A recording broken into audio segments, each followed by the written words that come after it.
Hello student, जैसा कि आप जानते हैं कि कल मैंने पहला चैप्टर शुरू किया है। तरंग से संबंधित चैप्टर जो पढ़ा रहे हैं तरंग गति आपको। तो तरंग गति में मैंने कल पढ़ाया है आपको कि तरंग होता क्या है। फिर तरंग के बाद आपको मैंने बताया तरंग गति की विशेषता। तरंग गति की विशेषता बताने के बाद आपको हमने बताया कि तरंग जो होती है दो प्रकार की होती है, यांत्रिक तरंगे। तो यांत्रिक तरंगे और विद्युत चुंबकीय तरंगे। तो यांत्रिक तरंगे जो है हमारे कोर्स में है उसको आपको पढ़ना है। तो यांत्रिक तरंगे जो हैं वो दो प्रकार की होती हैं। तो यांत्रिक तरंगे मैंने कल आपको बताया कि यांत्रिक तरंगे होती हैं दो प्रकार की। पहले ही होती है अनुदैर्घ्य और दूसरी अनुप्रस्थ तरंगे। फिर उसके बाद जो मैंने टॉपिक पढ़ाया था यांत्रिक तरंगे और ध्वनि तरंगों में अंतर, यानी यांत्रिक तरंगे और ध्वनि तरंगों में अंतर क्या है, मैंने कल ये बताया था। तो यांत्रिक तरंगे क्या होती हैं, ध्वनि तरंगे क्या होती हैं, ये सारी चीज़ें बता दी हैं। आज हम आपको शुरू करने वाले हैं वो है तरंग से संबंधित परिभाषाएं। तो स्टूडेंट ये बहुत इंपॉर्टेंट है, ये बेसिक जानना बहुत जरूरी है कि तरंग से संबंधित परिभाषाएं। तो ये इंपॉर्टेंट है टॉपिक। पहला टॉपिक है आयाम, एम्पलीट्यूड जिसे बोलते हैं।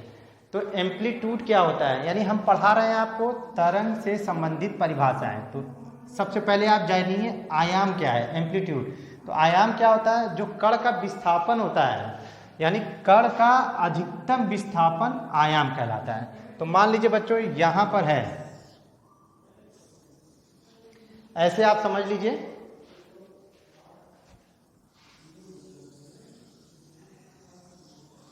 ये तरंग है।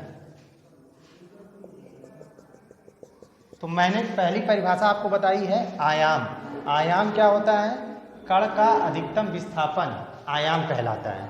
तो यानी कण का अधिकतम विस्थापन, तो अधिकतम विस्थापन चाहे नीचे हो और चाहे अधिकतम ऊपर हो, चाहे गत में हो और चाहे, मैंने जैसे कल बताया था आपको गत क्या होती है, सिंह क्या होती है। तो गत और सिंह के बारे में पढ़ाया था।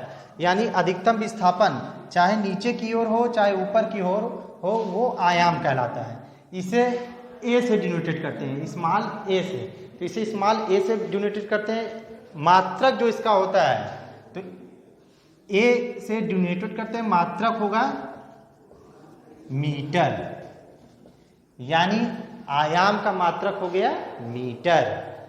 अब अगला है आवर्तकाल, यानी आवर्तकाल क्या होता है। आवर्तकाल, कोई कण जितने समय में साम्यावस्था के इधर उधर कंपन करता है, यानी कोई कण जितने समय में, कण वही है बच्चों, कण हमने कल जैसे बताया कण यहाँ पे है, तो कण थोड़ा बहुत इधर हो सकता है लेकिन कण अपना स्थान नहीं छोड़ता है, ये बनता जाता है। जैसे रस्सी में बांध के बताया था, रस्सी बांध के लाई तो ये रस्सी घूमेगी, रस्सी वहीं पर रहेगी बंधी, यानी कण यहीं पर है। तो कहने का मतलब है आवर्तकाल, कोई कण जितने समय में साम्यावस्था के इधर उधर गति करता है उसी को आवर्तकाल कहते हैं। तो आवर्तकाल कहते हैं। तो आवर्तकाल का जो मात्रक होता है वो सेकंड होता है। तो आवर्तकाल को हम कैपिटल टी में डिनोटेट करते हैं, कैपिटल टी में। और आवर्तकाल का जो मात्रक होता है वो सेकंड होता है,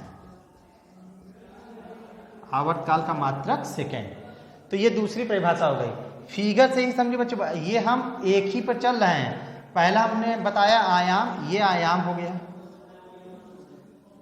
आवर्तकाल यानी कण इधर उधर जो गति कर रहा है और एक कंपन करने में जितना, एक कंपन मतलब यहाँ से आया कण, यहाँ आया, यहाँ एक कंपन हुआ, एक कंपन कर रहा है, उसे हम आवर्तकाल बोलते हैं। अगला है आवृत्ति। आवृत्ति क्या होती है, आवृत्ति बच्चों प्रति सेकंड में किए गए दोलनों की संख्या, यानी जितने दोलन हो रहे हैं, यानी प्रति सेकंड में किए गए दोलनों की संख्या आवृत्ति कहलाती है। तो इसको हम स्मॉल एन से प्रदर्शित करते हैं, आवृत्ति को स्मॉल एन से प्रदर्शित करते हैं। तो ये एन इक्वल टू होता है 1/t, और टी जो है वो है आवर्तकाल।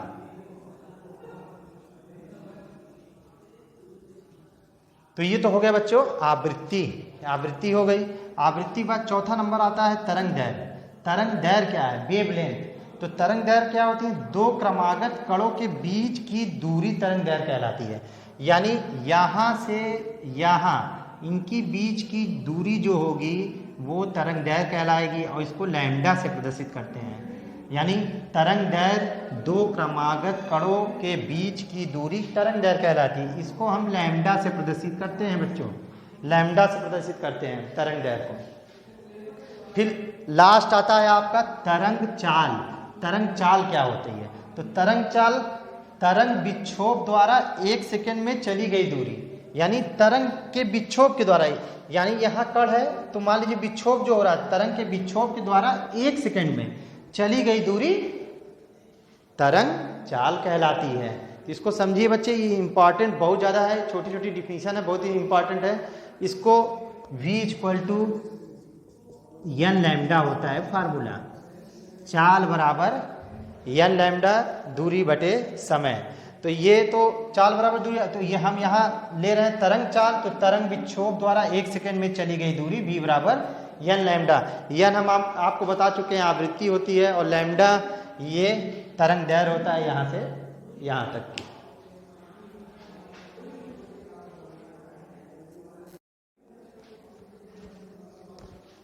हेलो स्टूडेंट, हाँ अगला टॉपिक ये है तरंग चाल, आवृत्ति तथा तरंग दैर्घ्य में संबंध। ये 2 नंबर क्वेश्चन पूछता है ज़्यादातर, यानी 2 नंबर में पूछेगा तरंग चाल, आवृत्ति तथा तरंग दैर्घ्य में क्या संबंध है। तो अभी हमने जैसे बताया, माना कंपन करती वस्तु का आवर्तकाल कैपिटल T है, आवृत्ति स्मॉल n है। अभी मैं पढ़ा चुका हूँ कि आवर्तकाल क्या होता है, आवृत्ति क्या होती है, तरंग दैर्घ्य क्या होती है। तो इसमें हम लेट बी करके मान लिए माना कंपन करती वस्तु का आवर्तकाल कैपिटल T है, आवृत्ति स्मॉल n है, तरंग दैर्घ्य लैम्डा है। तो तरंग द्वारा 1 सेकंड में तय की गई दूरी लैम्डा होगी, यानी तरंग द्वारा t सेकंड में तय की गई दूरी लैम्डा होगी। तो इसको जानते रहिए। फिर दूसरा है तरंग द्वारा 1 सेकंड में भी, अब ये भी तो है भाई 1 सेकंड में कितना हो जाएगा, तो लैम्डा बाई टी। तो तरंग द्वारा 1 सेकंड में तय की गई दूरी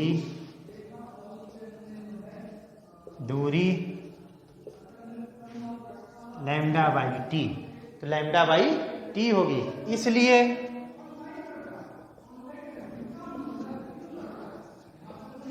इसलिए हमने v बराबर होता है या लैम्डा,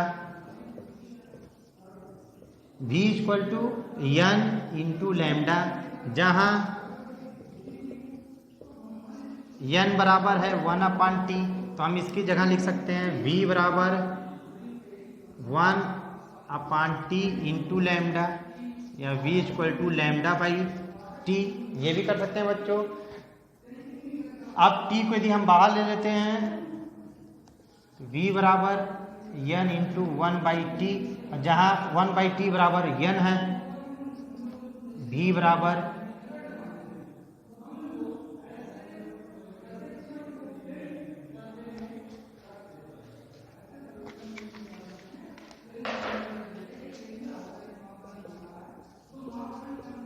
(1/t) बन जाएगा v बराबर n इंटू लैम्डा। यानी पूछता है तरंग चाल, आवृत्ति तथा तरंग दैर्घ्य में संबंध, तो आप सीधे बताएंगे बच्चों v बराबर n लैम्डा होता है। यदि 2 नंबर क्वेश्चन देता है तो आप इसको प्रूव करके यहाँ पे पुट कर देंगे। ओके,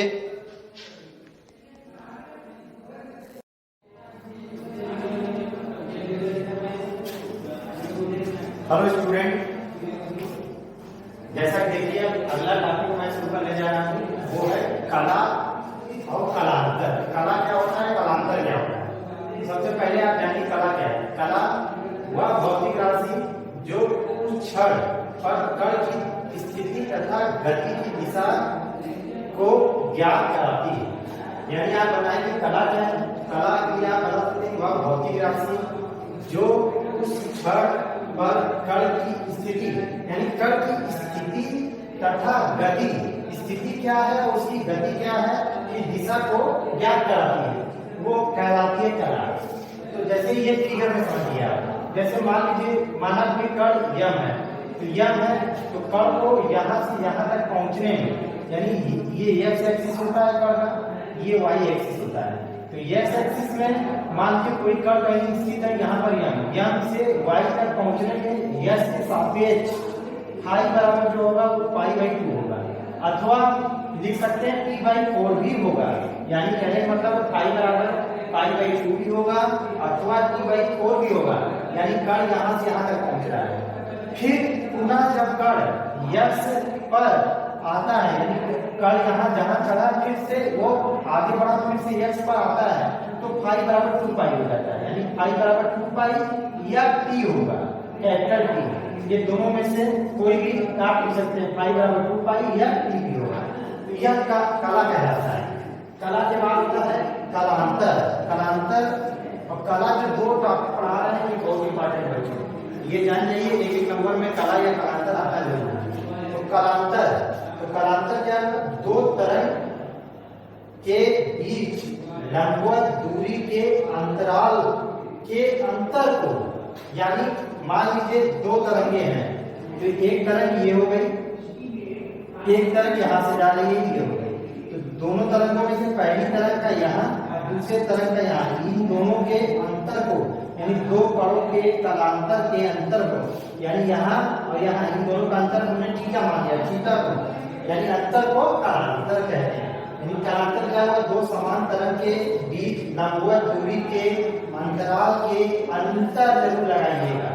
अंतर मतलब दो तरंगों का अंतर, अंतर ही कलांतर कहलाता है। ओके बच्चों,